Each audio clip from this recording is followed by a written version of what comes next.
Estamos de volta com Conversa de Peso nesta noite, conversando com o jovem Marcelo de Mello. Marcelo, as organizações, assim como as pessoas, possuem seus próprios valores, que fazem parte delas desde a sua formação. Os valores organizacionais servem como influência para a percepção dos colaboradores em relação ao seu trabalho? Com certeza, com certeza. Até foi um dos temas do meu trabalho quando eu fiz a minha conclusão na Fevale, né? Que justamente foi poder mostrar isso. A empresa, quando ela é formada, os valores que formam a empresa no início são os valores do seu diretor, porque ele que idealizou todo o negócio, ele que idealizou todo o projeto de empresa, e com o tempo vão surgindo novas pessoas na equipe, e dependendo como a direção atua, se a direção não atua de forma tão próxima, esses valores acabam mudando, conforme os valores das pessoas que estão entrando lá. Então, é muito importante que a empresa mantenha esse trabalho de o que são valores importantes para mim? Quais são os valores da minha empresa que eu considero fundamentais para que o meu negócio seja galgado num processo que eu acredite, que eu confie, que eu venda para o meu cliente, que ele realmente acredite naquele processo, né? Então, a empresa precisa atuar muito forte nesse sentido. E dentro do trabalho que eu fiz, do estudo que eu fiz uma comparação entre os valores das pessoas que trabalhavam na empresa e os valores que a direção almejava para a empresa. E fiz esse comparativo. Então, será que as pessoas que estão ali dentro, os valores que elas buscam para elas e para o trabalho delas, fecham com os valores que a empresa quer? E no meu trabalho eu tive sucesso porque fecharam os valores. Tinha algumas questões que até eu levantei, algumas pequenas críticas no trabalho, que distorciam um pouco, mas que isso é normal, né, nesse levantamento, mas eles fechavam muito. Vou até usar um exemplo. Um dos valores que a empresa tinha, e que a maioria das pessoas tinha, era o valor de conformidade. Então, de querer levar as coisas muito corretas, de levar muito certinho, de respeitar procedimentos, né? Era um exemplo de valores, né? E que ali dentro era muito forte, justamente por trabalhar numa área financeira. Então, isso era muito presente tanto nas pessoas quanto na ideia da empresa. E o diretor mantinha isso muito próximo, através de reuniões, através de conversa com os gestores. Então, não deixava esse processo morrer de ficar uma coisa, não, faz do jeito que tu achar melhor. Não, tinha um processo, tinha que seguir aquele processo e as pessoas gostavam de trabalhar assim. Então, tudo fluía bem, o trabalho tinha resultado porque pegava uma estrutura de empresa onde as pessoas que estavam lá dentro gostavam de trabalhar daquela maneira. Então, isso fez o meu projeto ter sucesso, meu resultado final foi muito bacana porque peguei um modelo teórico, apliquei na prática e ele fechou. Fechou todo. Fechou com tudo, né? E mesmo assim... E mais uma vez entra a questão das pessoas, né? Novamente. Não adianta se tu não tiver uma equipe onde as pessoas, primeiro, gostem da empresa onde elas trabalham. E sem falsidade, gostar mesmo da empresa onde trabalham.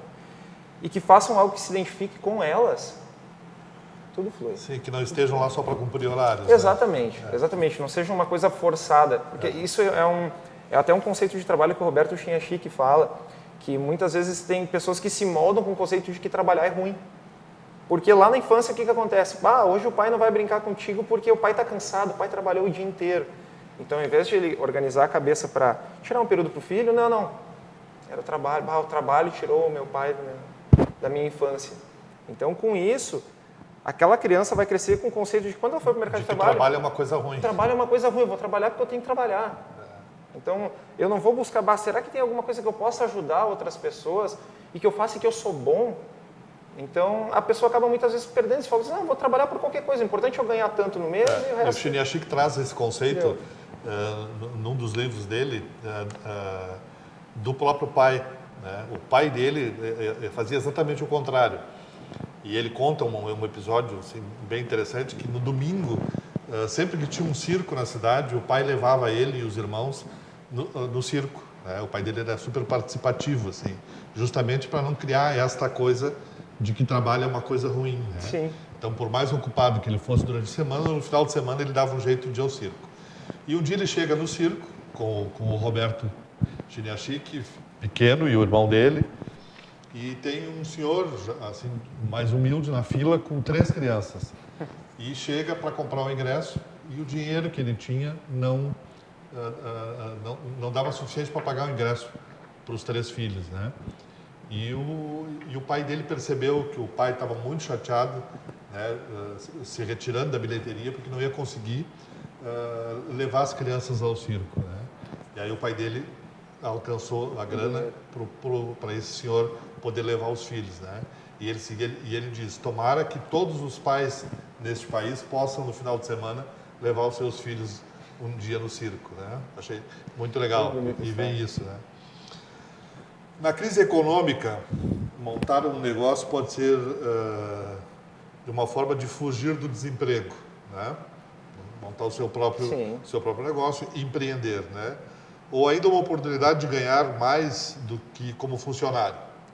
No entanto, o período de incertezas aumenta o medo de que o empreendimento ir por água abaixo. Sendo assim, como saber qual a ideia de negócio dá certo numa época em que todas as moedas são contadas? É uma pergunta que, na verdade, é sempre o que cai na nossa escola da administração, né? Que todo mundo quer ter um negócio, quer um dia ter minha própria empresa, mas, na verdade, não existem grandes segredos para se ter uma empresa. O que existe, na verdade, é um processo a ser feito. Então, muitas vezes, as pessoas têm ótimas ideias, e todas as ideias são boas. Não existe nenhuma ideia ruim. Na verdade, o que faz uma empresa dar certo ou não tem os fatores, às vezes, de esforço, de surgir uma oportunidade, a pessoa ter uma dedicação muito grande e conseguir dar resultado, que é uma situação que muitas vezes é 5% numa escala enorme, né? E a principal delas é tu fazeres um plano de negócio, é tu estudar em cima daquilo que tu queres abrir uma empresa. Não simplesmente porque, olha, eu sou uma pessoa que eu trabalho muito bem fazendo sapato, então eu vou abrir uma fábrica. Não é dessa forma. Tu tem que estudar que mercado que tu vai atuar, qual região é melhor para tu atuar, que tipo de público tu pretende atingir, né? Então, isso são só alguns exemplos de perguntas muito básicas, mas tem que se dedicar a esse trabalho. O que a gente vê, assim, que até os professores eles reforçam muito isso, né? O que é melhor? Tu dedicar 3 meses da tua vida para estruturar bem um projeto e ver se vale a pena um negócio ou não, ou tu dar um peitaço e tentar, para depois tu ficar correndo 1, 2, 3 anos para tapar aquele furo que tu deixou na tua vida porque tu organizou mal o teu projeto. Quando vê uma ideia excelente, cai por água abaixo. Às vezes o investimento de uma vida. Às vezes uma economia que alguém fez uma poupança por 20 anos, 30 anos, porque um dia eu quero ter uma empresa, só não sei do quê. Agora eu acho que isso é bom, vou botar meu dinheiro ali. E não se planeja para aquilo. Esperou 20 anos para juntar um dinheiro e tu não te planeja para fazer o teu negócio. Então eu acho que assim, tem aquele ditado que toda crise tem uma oportunidade. Toda crise traz várias oportunidades para vários mercados. A economia é uma balança, enquanto um lado está caindo, o outro lado está subindo. Sim. Então cabe às pessoas ter esse momento de reflexão, de ter o timing de quando a ideia pode ser aplicada, mas também de pesquisar bem, de entender bem aonde ela vai entrar, para não cair como um aventureiro, né? Eu tive um exemplo meu particular, justamente isso, foi a falta de planejamento, né? Eu tentei empreender numa cidade litorânea, né? E fui assim, muito mais na emoção e no ímpeto assim eu já fiz tudo isso que eu vou fazer lá, né? Mas tudo isso que eu já fiz hoje é diferente, né? Hoje o mundo mudou na área da comunicação, né?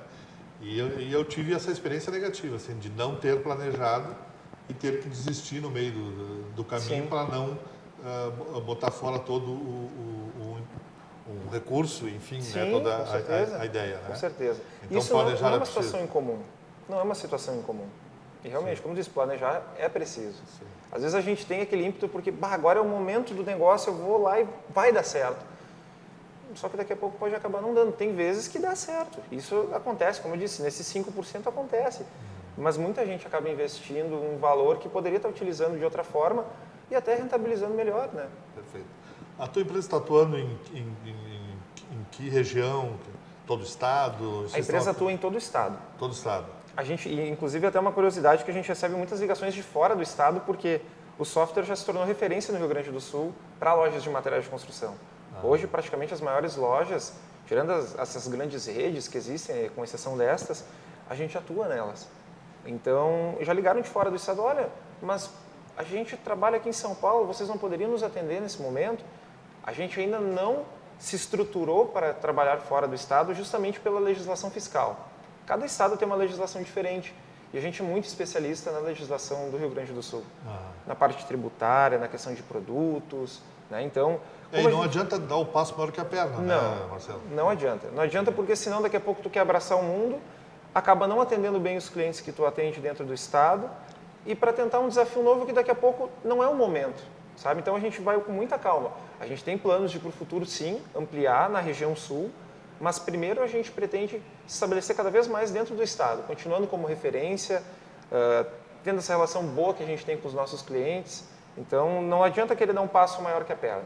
A gente vai com calma dentro desse projeto de crescimento, mas sempre com passos certos. E diversificar a área de atuação, não ficar só na construção civil e para outros mercados, existe já esse pensamento ou não? Hoje, no momento, não. Já pensamos em alguns projetos relacionados à área de construção ainda, não só do varejo, do material de construção, mas não porque, na verdade, existe uma questão que a gente trata na área de ERP, que são as regras de negócio.